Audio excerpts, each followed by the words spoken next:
for one, just like you mentioned, you're kind of spastically breathing in and out of your mouth. I did jujitsu for a couple years, and as a white belt, I would even kind of revert to that. It just kind of happens. You get into this somewhat panicky state, and I have to remind myself of the same thing, trying to breathe in through my nose, out through my nose the whole time while I roll. Helps you keep your mind steadier. When you're spastically breathing like that, your brain, your nervous system, and your breath are constantly monitoring each other. So just as when you get stressed out, your body will start rapidly breathing in and out of your mouth.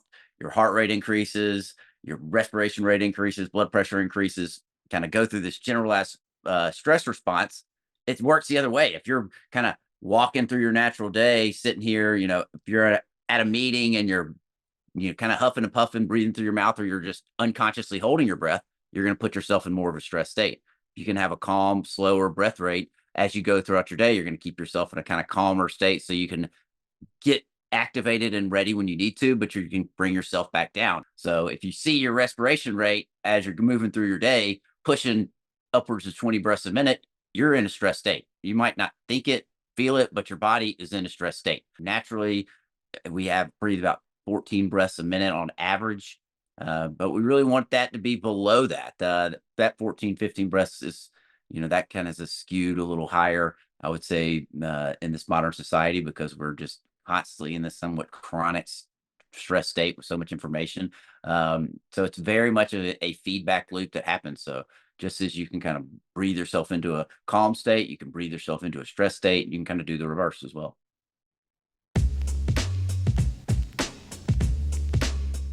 Welcome to the EQ Gangster podcast, where you will learn practical tools to grow your mental and emotional health and intelligence to be the best version of yourself, both at work and at home. It is real, raw, and transformational. The journey of emotional growth isn't easy, but it's worth it. I believe in you.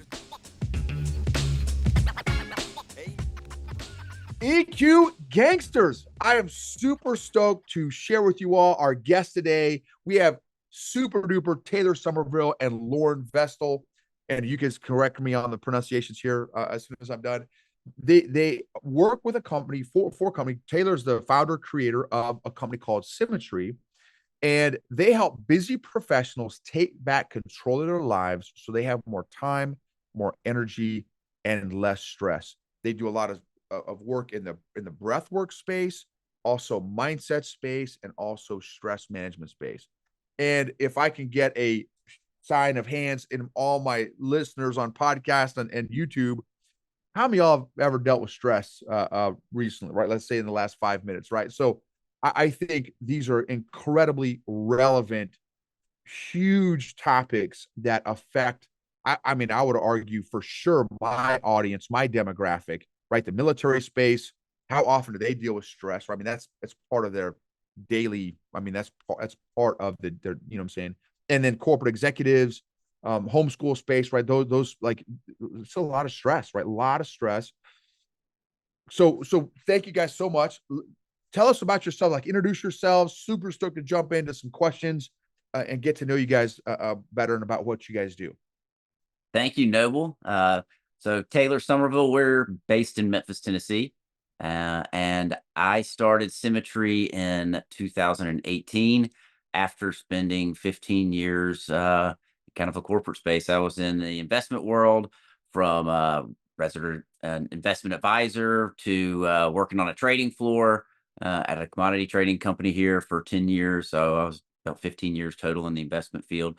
Very high stress, kind of high stakes environment.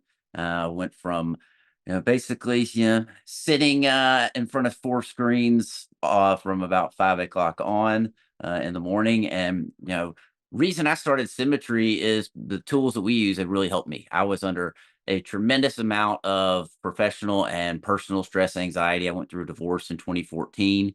And when I was kind of going through that, that's when I started finding all these techniques. Started with mindfulness meditation, then worked into kind of some deeper breathwork techniques, cold plunging, saunas, some other intense type physical fitness.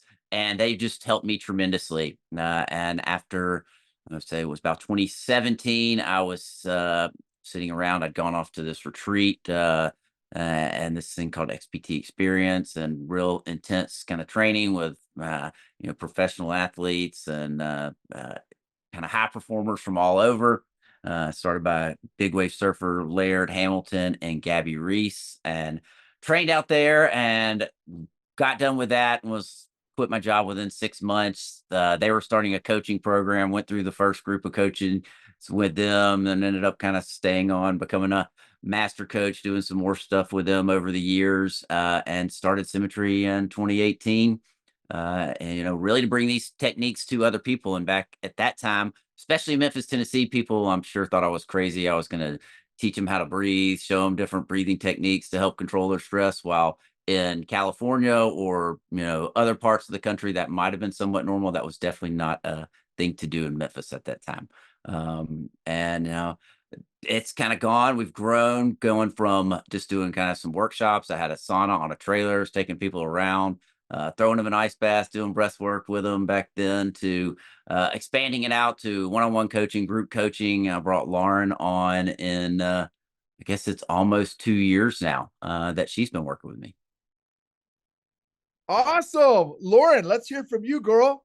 Yeah. So, similar to Taylor in that I have not been in this space for my entire career. I was in the fashion industry for the better part of 2 decades. So, started on the retail side and moved into wholesale, excuse me, in college, and did some internships, worked in Paris while I studied abroad, and but lived in New York for a really long time. So was doing everything from merchandising in stores like Saks and Bloomingdale's to, selling to stores all over the country and internationally. So it was a very high paced, high stress, high pressure environment. And I also played soccer all through college and kind of beyond. So I always had a foot in athletics and wellness, but similar to Taylor, I didn't have these tools at that time.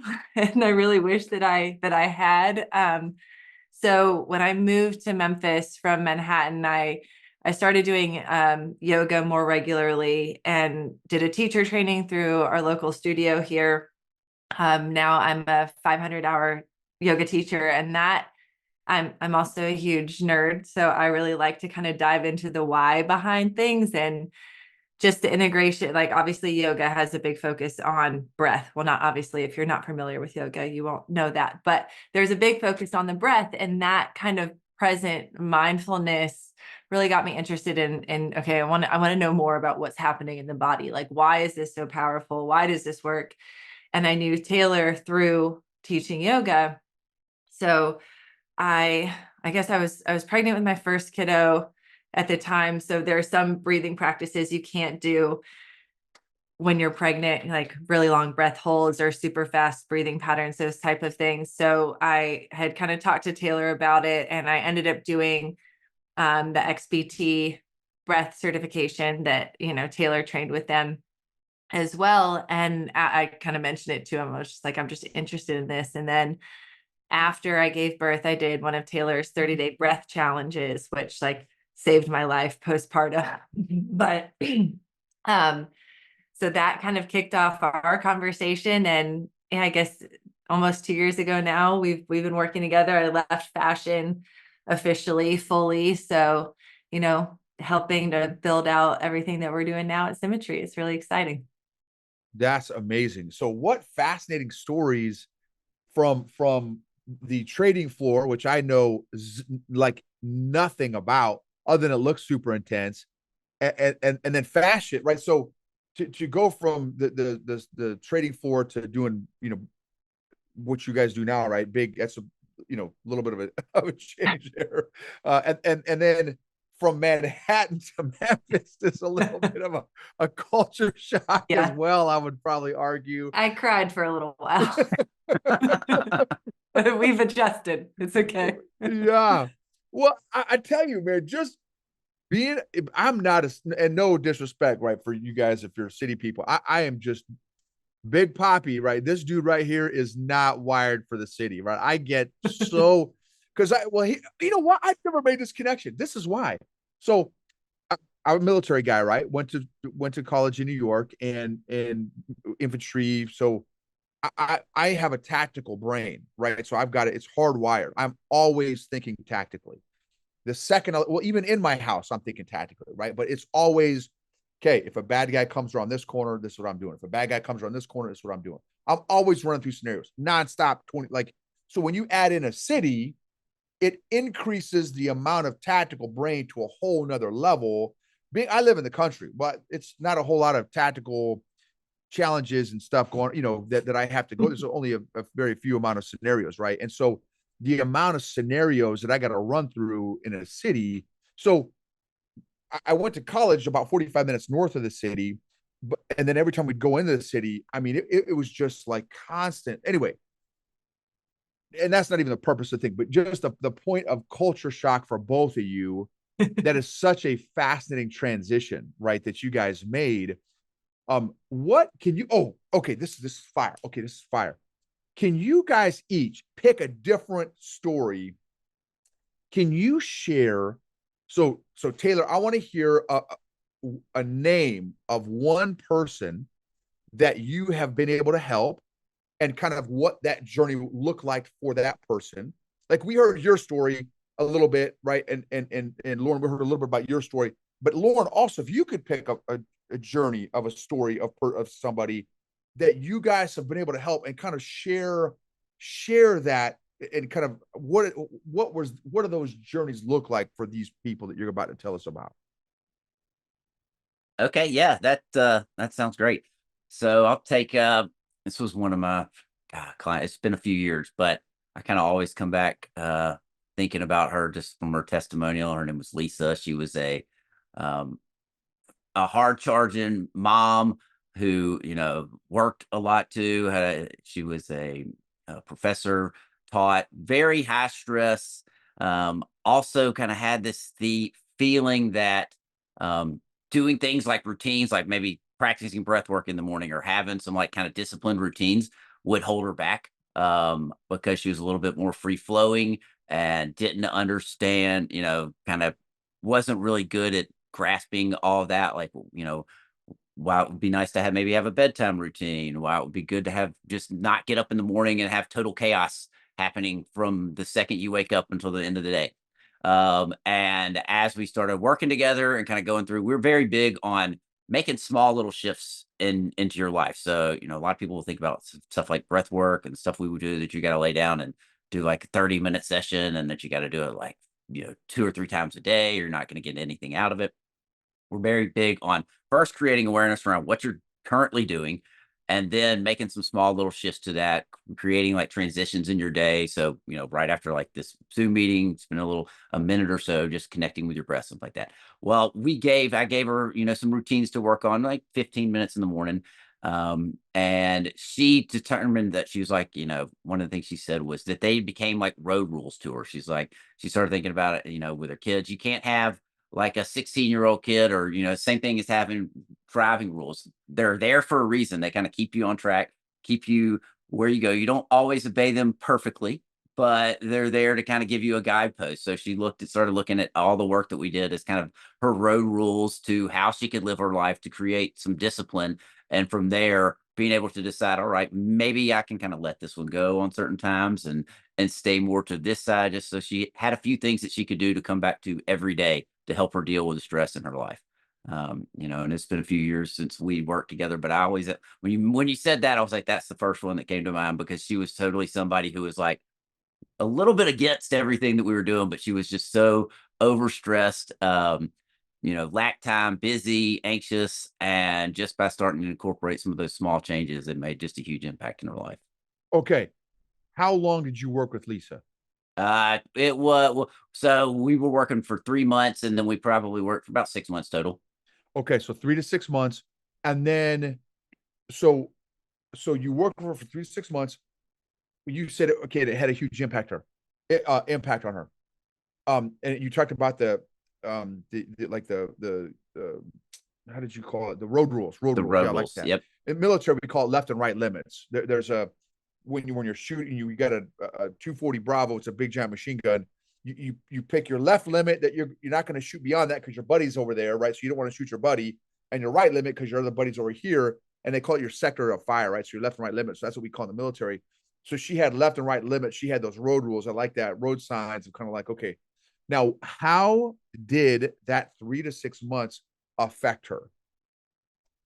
Oh, it took her from being completely overstressed and overwhelmed and thinking that she didn't have any time and control of her day to being able to kind of ride the waves of life a lot better. And then from there, she, continued kind of doing our breath work that we have. We have some online and on demand things that she kept up with. She might still. It's been a little bit since I've talked to her. But, basically giving her the feeling that she was in more control. So when those big stressful moments did come, being a college professor kind of towards exams and the year, things like that, she was able to stay under control, stay calm. When the kids started going crazy, not getting too lost in that aspect and just being able to handle them with a little bit more space. Got it. Love it. Okay, that's great. Excellent. Excellent. Lauren, how about you?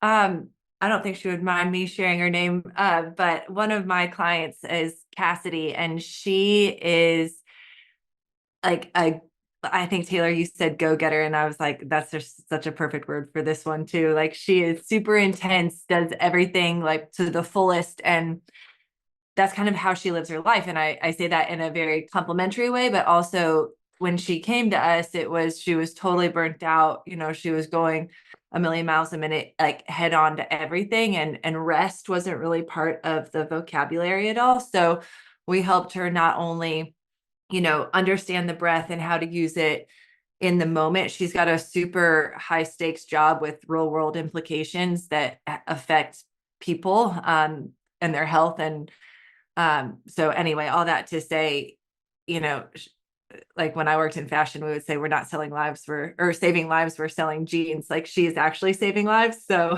you know, having a level head and being able to keep calm in big meetings with clients, things like that was really important. And right away, she was able to start putting into practice things that we were working on together. Like I got a couple of texts from her that, one of the breath protocols that we give to people sometimes is called 246. It's like our SOS breath that you can use in the moment. And we can kind of get into that later if you'd like. But basically, she texted me. She was like, 246 saving lives out here. Like she was able to just do this in basically kind of step out into the hall or even in the meeting, just kind of to herself put this into practice and be able to respond and not react in these meetings. There was a couple other instances like that as well. But, with that, and then finding the balance of, okay, when can I rest? When can I push? And being able to ride that line and kind of find what worked for her in her life was really allowed her to make everything more sustainable. And she's also a runner. She competes. So using the breath as a tool for athletic performance as well was a game changer for her. So it was really, she was able to use it to kind of up level different aspects of her life, but also stay calm when she really needed it, which is cool. Excellent. Love it. Love it. Dig it like a shovel. Okay, so this is absolutely bad at the bone. So I do jujitsu, right? I like I'm part of the jujitsu cult, right? Like I love it. I love jujitsu. And one of the is because I'm like one of the typically in any gym that I go to, because I travel and try to go and hit other gyms when I'm traveling too. I'm typically the oldest or one of the oldest in every gym that I go to doing jujitsu. And most of them look like Taylor, right? These young, jacked 30-year-olds that have more muscles on top of their muscles, right? And Division 1 wrestler, just machines. Well, and then you got, Big Poppy Dad Bod over here with my beard and tattoos. And but I've been doing it for almost 8 years now. And I tell the white belt, so some of the guys will call me like, oh, Noble's the breathing guy. Because what happens is the only way that I can survive against these young, strong, fast, agile animals in jujitsu is my breath work, is breathing. My goal when I'm rolling, and I'm trying to make a connection here because this is your world, and this is how I'm trying to make a connection to your world, is the way I stay alive is through a 5 or 6 minute match, depending, or even 10-minute match, whatever the round is to force myself to only breathe through my nose so that my performance never exceeds my breathing through my nose. And that's my alarm, is that if my performance starts to amplify above my ability to breathe through my nose, now I need to calm back down. Because if you breathe spazzy, which is what white belts do, because their fight, flight, or freeze thing is kicked in, but obviously we're rolling, so the fight is kicked in. And so they're breathing right, spazzy. They perform spazzy, which is exactly what they look like and feel like when they're in a roll. It's like, they just hugging you strongly. And I'm like, dude, like, I'm talking to you normal and I'm twice as old as you and 3 times your size, right? Because I've got extra real estate that I got to work on. And again, I don't look like Taylor over here. And so what keeps me alive is my breathing. I'm like, bro, I can have a conversation with you our entire round because I'm not going. So I'm exerting about 40% effort the whole round, and maybe a burst to maybe 80% or maybe 90% quick burst there, but 98% of the round is at 40%, which is also why I can roll for an hour or 2 hours straight if I needed to or wanted to. But these young guys, a lot of them take rest rounds. I love the starting out the first round, and I'll roll as long as someone will roll with me. And I tell them, like, I'll stop them in the middle of a round. Hey, stop. Listen to your breathing and listen to my breathing. I'm like, okay, so now that's your sign, bro. You need to slow it down, slow your breathing down. And as soon as they slow their breathing down, their rolling starts to roll a lot more smoothly, right? And they can think more clearly.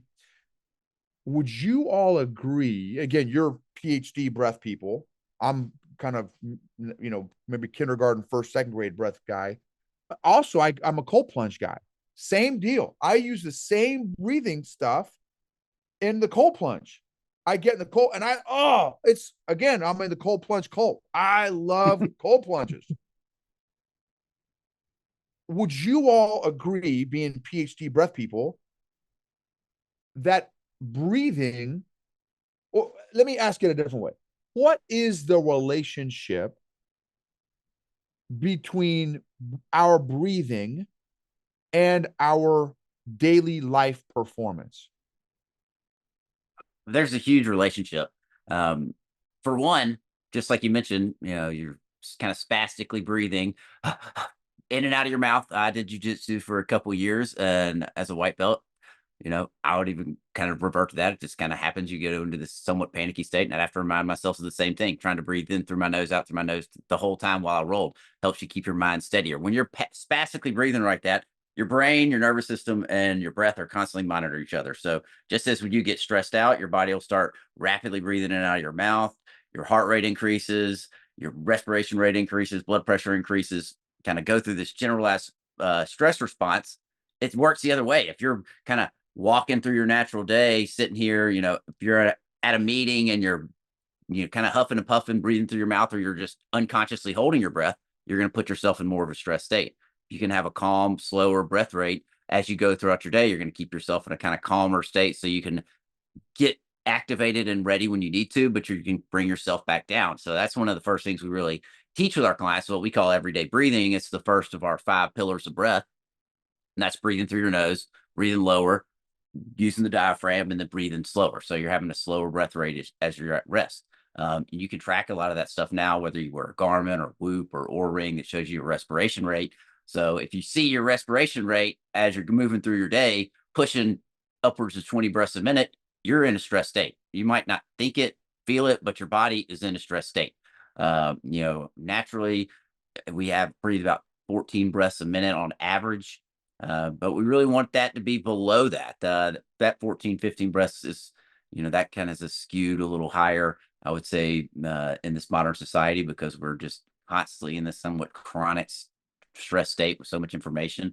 So it's very much a feedback loop that happens. So just as you can kind of breathe yourself into a calm state, you can breathe yourself into a stress state. You can kind of do the reverse as well. Fire. Okay. That's money. What are the qualities, traits, or characteristics of the people that come to see you? You want to take this, Lauren? Sure. Um, Typically they're stressed, um, or want to figure out ways to have some tools to improve in their lives, whether that's better performance from a work perspective, athletic perspective, or even just being more present and available for their families. I mean, if you think about, Taylor mentioned our everyday breathing, and the more, you practice that on an everyday basis, the more you can put it into practice when the stakes are higher. So whether it's jujitsu, I do Krav, like you're able to stay calm when, somebody's got their hands on your throat if you're practicing that on an everyday basis. But for our people who are coming to us, it's a lot of busy professionals, Noble, like you mentioned at the beginning, but really people who are just kind of go, go, go, go, go. I'll count myself in this category as like type A, and wanting to know a better way to essentially live. Chronic stress can have major health implications. So if you think about longevity and it's like, okay, where do I want to be in the next 40 years? Like, do I want to be able to play with my grandkids and get up and down off the floor? Because we focus on the breath, but there's other, I guess, buckets, so to speak, and that's nutrition, movement, rest, our relationships. Taylor mentioned these earlier, I think, too. So mindset and just how to build better and actually sustainable habits. Love it. Love it. That's excellent. And So I'll you, add something there Yeah, real quick. please. So one of the we ask as part of our coaching questionnaire, we have a kind of a long questionnaire and we always ask, what are the two biggest excuses you give when you say you're going to do something and you don't do it? It's typically I'm too busy, there's not enough time, which everybody in the world could say that nowadays. I feel like, but people we come see us, they all feel like they don't have enough time. They're too busy. They're just kind of overwhelmed, overstressed, and they want some tools to kind of help get control of that. And so we do work some with like time management, also mindset shifts around. Say I've got just too much to do. Well, how are you thinking about that? It's like one of the first things is how are you thinking about stress in your life? Stress isn't good or bad, it just is. So learning that you can actually use it to grow and adapt, or you can let it just kind of crush you and tell yourself that you're so busy, basically becoming a victim of your own story. So working on reframing tactics like that as well. Awesome. This is great because I think that so I use myself a lot in the bad examples, right? I've got a lot of examples to use. So for me, that's a fascinating question. What is your relationship with stress, or how do you think about stress? I'm a question junkie too, so I love those questions. And I'm just thinking back in my military days. Stress, I feel like, is like a it's on, and there's a couple other type A people that I know. Stress is almost like a drug, I would argue, right? For me, when I was in the military, it's like I was cooler if I was more stressed than you. Oh, you're rested and chill, Taylor. Oh, well, you're obviously a slacker, dude. You don't work as hard as I do, right? Because Hmm. I'm way more stressed than you, man. I mean, my wife yelled at me 3 times yesterday. Your wife only yelled at you once. Like, I'm way better leader than you, right? It was like, and it was crazy. Speaking of cults, right? Like this crazy mindset that we would get into. It's like, oh, well, I worked 18 hours a day and you only work 17 hours a day. Like, you're, dirtbag, right? And so, and in Western culture, we Oh yeah. like we have this, dude. I went to Spain. Me and my family went to Spain because my cousin was stationed there in the Air Force. This is a Wednesday at 10 a.m. Wednesday at 10. I'm like, man, I'm starving like Marvin, right? Big Poppy likes to eat. So I'm starving like Marvin. I'm ready to eat. We're walking down this little Spanish town, Cadiz, southern Spain. And it's closed. And I'm like, I was incredulous. I'm like, this is like they got the food. Like I was ready, right? The sign on the door says, if we're here, we're open. If we're not here, we're closed. And I was what? Like this is what? You can't run a successful business with this kind of. I need to give these guys some business advice, lady. Not even realizing my mindset, right? Was like, how dare you? Like, it was their siesta. When they have Yeah. siesta time, bro, we shut down for 2-3 hours and we chill. Like, and it just was like, it was like almost a violation of my I could not believe how much it bothered me. How dare it like I am so much better than these weak Spanish people because they're just not, and it's like how jacked up, how, you know what I'm saying? Like, so anyway, it seems like so then that's point one. Stress is like a drug. Number two, a drug that some of us almost feed off of. Let me give you an example. My I got a buddy of mine. He is not happy unless he's miserable with stress. And it's like, dude, like I had a jacked up relationship with stress. Like it was absolutely a drug that I loved and felt like I needed in my life. He is like a whole nother level. If he is not stressed out to the nines, he is not happy. And what I have found with this kind of dynamic in the last 4-5 years now, being in the EQ space, specifically in leadership coaching, is that a lot of leaders, number one, lack self-awareness more than think they do. Let me say it that way. A lot of leaders think they're self-aware. They're not. They think they are, but they're not. Number two, a lot of leaders are not good at taking care of themselves. What are some things you all have found in the work that you all do in people's awareness and their relationship with stress? And in taking care of themselves. That'd be the third thing. Well, I'll jump in. I think one, what you just said, awareness is paramount. That's the first step. Like if there's no awareness, then we can't really go anywhere.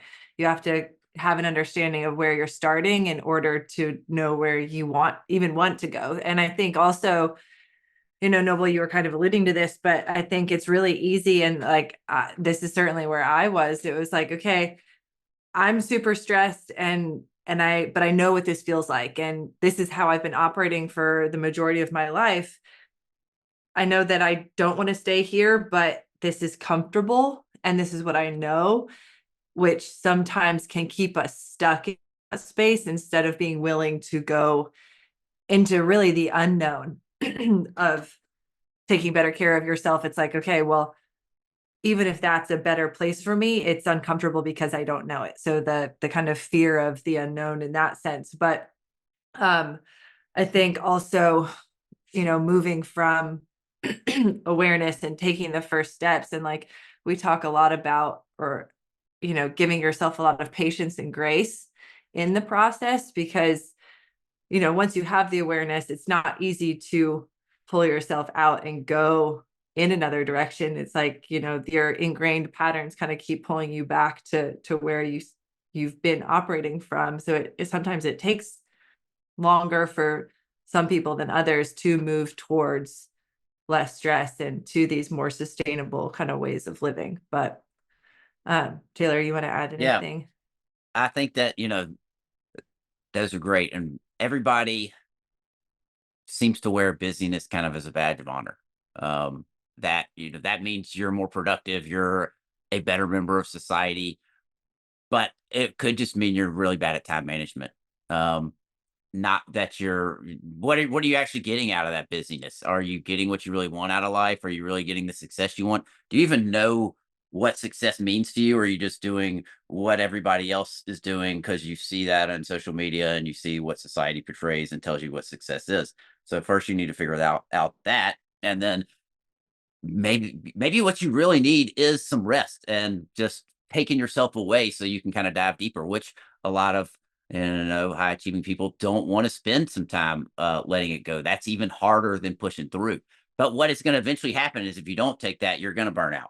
It's going to lead to high blood pressure. It's going to lead to chronic health issues. It's going to lead to you just one day being like, well, screw all this.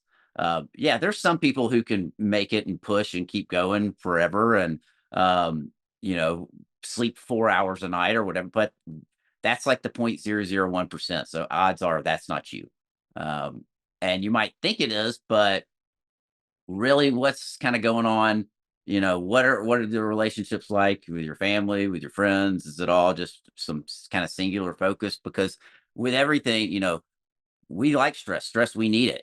It's not about getting rid of stress, it's not about pushing it away, it's about using it to grow. So that stress plus rest is where you get the growth from. You look at any type of workout, you stress your body, you stress your mind during the day learning things, and then where do you actually conceptualize that and process that information? When you sleep, when you rest.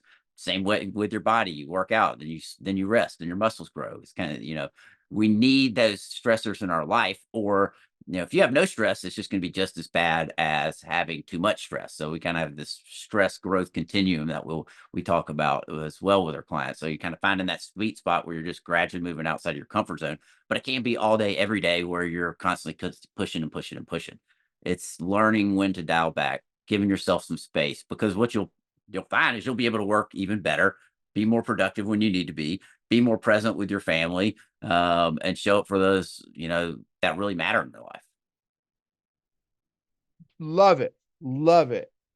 And I think for me, and again, can't speak for everyone, but for me, I didn't realize how my lack of awareness and my inability to process and manage my stress was actually limiting and hindering my performance. Right? Taylor, you don't understand, dude. I'm working 80 hours a week. You can't outperform me. It doesn't get higher level of performance than what I'm doing. 80 hours a week. Like, right. That was my, right. And, and again, only until I realized this whole, again, the EQ and emotional, all the stuff. Again, and not to wear out the jujitsu analogy, but it's a great analogy. I am way calmer than every white belt that I roll with, to the tune of like 60%, I would argue. Again, I'm just guesstimating.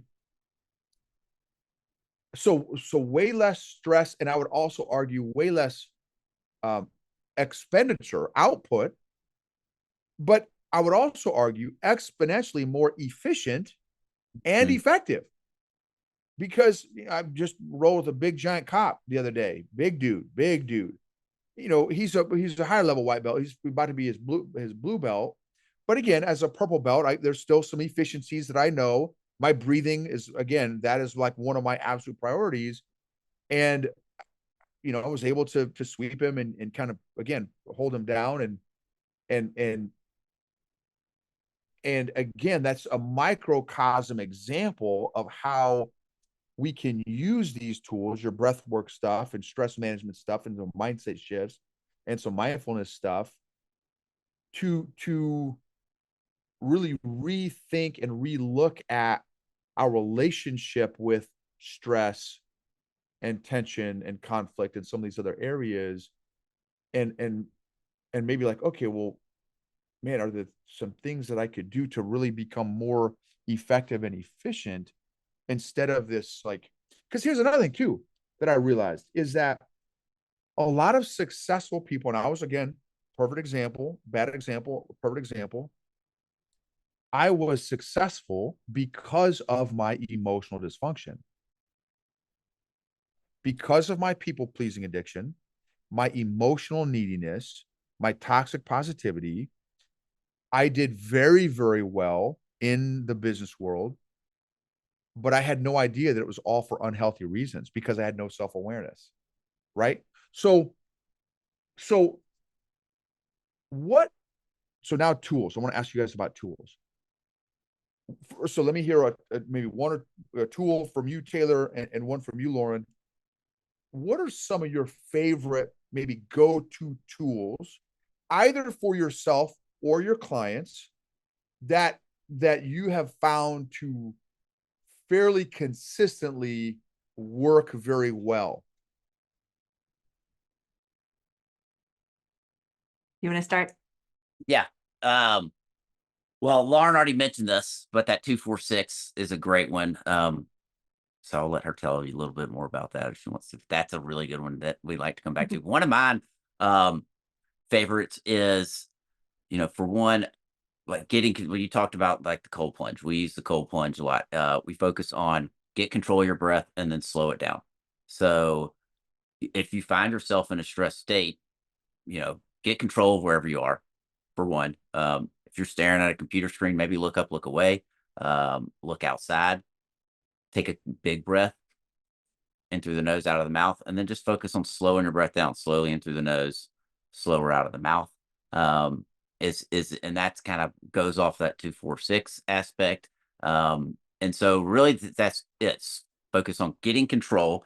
It's like anything in life, you can't just tell somebody to calm down or you tell somebody to breathe. That usually doesn't work. So we kind of got to meet our nervous system where we are. So if we're a little stressed up, we do a couple big powerful breaths and then we slow ourselves down with some slow exhale focused breathing. Goes a long way there. And to the exhale is more parasympathetic, more on that calming side of the nervous system. So if you can elongate that over the inhale, it can usually bring you down pretty quickly. Now, this comes back to the more you kind of do this stuff outside of chaotic, stressful situations, the easier it comes in the moment. Is a big aspect there. So, you feel like you're a little bit out of control. Think about, all right, can I get control of my environment? Maybe I need to just step outside, go for a walk around, and getting a little bit of control of my environment, get control of my breathing, and then focus on slowing down whatever you are. Yeah, so the 246 is as Taylor kind of said, a play on that. So well, first, if like you said, if you're sitting at a computer, look up and away. So finding that kind of like length over, what's the word I'm looking for? Like your long distance vision instead of Panoramic. Panoramic. Thank you. I was like, it's a P. Anyway, so panoramic vision, like look up and away. So you're kind of, to the horizon outside if you've got it available. And then getting control of your breath. So it's a double inhale. So double inhale through the nose and then strong exhale through the mouth. And we do that twice. That's the 2 of the 246. And then so then we have 4 breaths. In slow as you can, inhale, and then usually out the mouth, like a pursed lips or even a hissing exhale helps to get the breath under control. So slow in and then slower out for 4 breaths.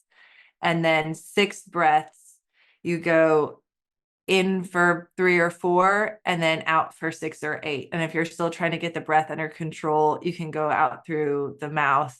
Or if you've got it better under control, you can go out through the nose, because that extended exhale in particular really helps to calm the nervous system down. So you're essentially like, if you're starting here, you're kind of walking yourself back down to calm. So that's the 246. And then what Taylor was kind of just doing in the screen, if you're watching on YouTube, is a version of what we call take 5. So if you've got 2 hands available, you take one finger to the base of the palm, and then you trace your thumb up, inhale. And the trick is to go slowly and then exhale back down to the base of the palm. And you trace all 5 fingers, which gives you basically 5 slow breaths. And if you're driving, we like to just do it with one hand, just thumb to finger, and then trace it back down to the knuckles. But it's kind of like, okay, I'm putting my hands on my body. I've got something tangible to focus on to bring me back to the present moment, and something to follow as I breathe in and out slowly. If you do it fast, it kind of defeats the purpose of trying to get yourself calm. But that's a favorite of a lot of our clients as well. And that's one you That's can do without anybody having any idea that you're doing it under Yeah. the desk. Also, you have kids, they can do it really easily while they're in school. Nobody has to know anything that they're doing, that they're, doing any type of technique. That's one of the reasons we really like that one too. Mm-hmm. it's like secret squirrel breath work. Mm-hmm. I like never, Yeah. I like that one. Maybe you have to change the name. That's right. That's right. That's right. I love it. That's great. Love those. Love those. Another one I was just thinking about that has helped. I mean, so a couple of thoughts. One is just movement, period, man. It's like, and I'm talking like for mental and emotional health, like just moving is game changer. Which again, I used to be like, oh, come on with this hocus pocus, stinking warm fuzzy, smoke and mirrors. I'm telling you, I was the hater, right? So I was Lisa, right? Like, this is all BS. Taylor, you don't know what you're talking about, dude. That was me, bro. And like, movement is game changer. The other one too is like stretching. Like, dude, just like I'm talking stretching. I know you guys are too young. You don't like appreciate it yet. When you get old, I'm telling you, y'all, hey, 50-year-old Big Poppy, man, I got to stretch. And I'm telling you, like, again, I don't understand the physiology and I can't tell you all the anatomical ninja stuff that's going on, but I'm just telling you, before I breathe versus after I breathe, before I stretch versus after I stretch, before I cold plunge versus after I cold plunge, before I do jujitsu versus after I jujitsu, before I read my Bible versus after I read my Bible, right? All that stuff is game changer, right? And affects different parts of our whole person, for the Bible, for me, spiritual, obviously the rest of the stuff, physical, mental, emotional. But they're all great hacks, I would argue, life hacks, biohacks to like make us more productive and effective human beings. Is what Yeah, what I would argue, right? that's right. And I'm not that Definitely. young. I am 45, so I'm creeping up there. You just But look you're like you're 30. hey, this all these techniques they help, That's right. Uh, That's right. but the That's right. movement is huge. I mean, because you think about when we used to get stressed out back in the prehistoric times. What was this? Preparing our body to move. So we were preparing our heart rate increasing, blood pressure or blood flowing out to your limbs. You were preparing for action to move, to run away from a lion, to get away. To you, there was some type of movement that had to happen. Now we get stressed out because of an emotional state, because of an email, because of something going on the computer, and we sit there. And so it just exacerbates it and makes it work.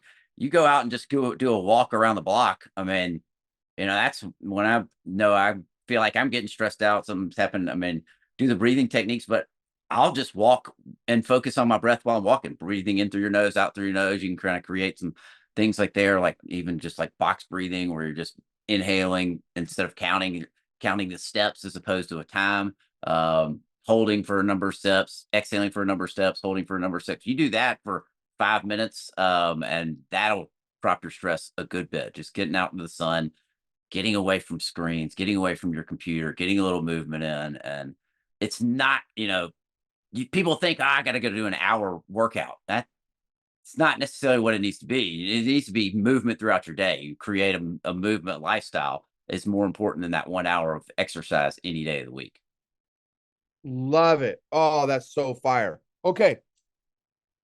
So before I ask you guys about kind of Symmetry resources and how do we find you guys and connect with you guys, before we get there, is there a final thought, Lauren, that you would like to share? A final thought, Taylor, that you would like to share that we did not kind of uncover during our interview? I think what I would say today is that it's not too late to start any of this, no matter where you are in your life. Like, any of these things can start to be incorporated at any point. We talk a lot about, for the person working 80 hours a week, there are little places in your day, like on your drive or commute to work, where you can start to fit these things in, especially something like breath work. But it's not too late, and you're not too busy. Like, we can help you find the time, and it's important, and it'll help your overall lifestyle, health, wellness, all of it, mental health. And sometimes you just need a little extra guidance to help you get started. So Maui, as you are starting on this path, or if you're thinking about it, or really in anything, don't get too caught up in trying to be perfect. Nowadays, you see, especially in the health and wellness, if you're looking on anything social media, there's 18 million new protocols you got to do, supplements you got to take. Knock out the big buckets. eat real food, try to move daily, spend some time for yourself to breathe, check in on your mindset, make sure you have quality relationships in your life so you're staying on top of those, and prioritize sleep, because if you don't prioritize sleep, none of the other stuff's going to really work out, because that is vitally important for all of it, in my opinion. Excellent, excellent. And man, it's not just your opinion. I was going to through the VA clinic with my military stuff, and my therapist lady, whatever counselor lady, she's like, "Hey, how are you sleeping?" I'm like, I 3 or 4 hours a night. She's like, "Dude, like, no wonder you have 20 freaking issues going on." I'm like, come on, that's all because I'm just being weak. I'm being a sissy. Like, no, really. Like, she's like, "No, really, you are recharging your battery every day to about 30%, and then you're trying to tackle the rest of the day with a 30% battery. Like, how effective do you think you're going to be?" She's like, "Dude, this is why." And I'm like, I'll give it a shot. Dude, as soon as I started to prioritize figuring out how to sleep better, like, it was life changing that by itself, dude. So I'm so glad you brought that point up. That's an excellent point. Excellent. So I love that. Great skinny, y'all. So what now? So two questions. What resources, what, yeah, what resources do you all have in Symmetry? And then how do we find you guys? How do we connect with you? How do we find you, your website, all that stuff? We have a lot of free resources on our website, from free ebooks, diving into the breathing, diving into the science, along with breath recordings that you can check out, audios, videos. On there, we have online courses that you can do. We have a virtual group coaching programs that we're running right now, along with one-on-one coaching, and then we do workshops and corporate work as well. So come into your company, teach you and your employees about stress, what's happening in the body, giving you running through a rest session, give you some techniques that you can use right after that session, give you typically 3 techniques to take with from there. And then we also do some more deeper dive corporate wellness programs where we'll meet with the company once a month, over the course of 6 months to a year, kind of diving into all the other areas we talked about, how to really incorporate this stuff into your life, because just doing it one time, you'll get benefits, but if you really want to get the tremendous benefits, it needs to be a consistent motive.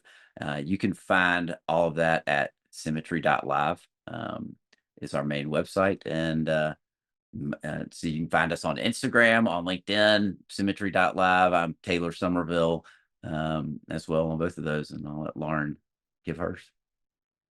Yep. My Instagram is Yo Garce Move, GARCEYOGARCE Move, MOVE. It's a play on my maiden name. So Awesome. And then you're also on LinkedIn too, I think, yes. both you guys, right? Yep. Okay. LinkedIn. And both of our emails are just first name Lauren at symmetry.live and Taylor at symmetry.live too, if anybody wants to reach out directly and has any questions. Perfect. Y'all, absolutely can't thank you enough for bringing awesome skinny, some great practical skinny as well. Totally appreciate the work that you guys do into making better human beings. Thank you for having us, both at Noble. work and at home. So really thankful for you guys. Thank you, Noble. It was Appreciate it. awesome to Thank talk to you. you.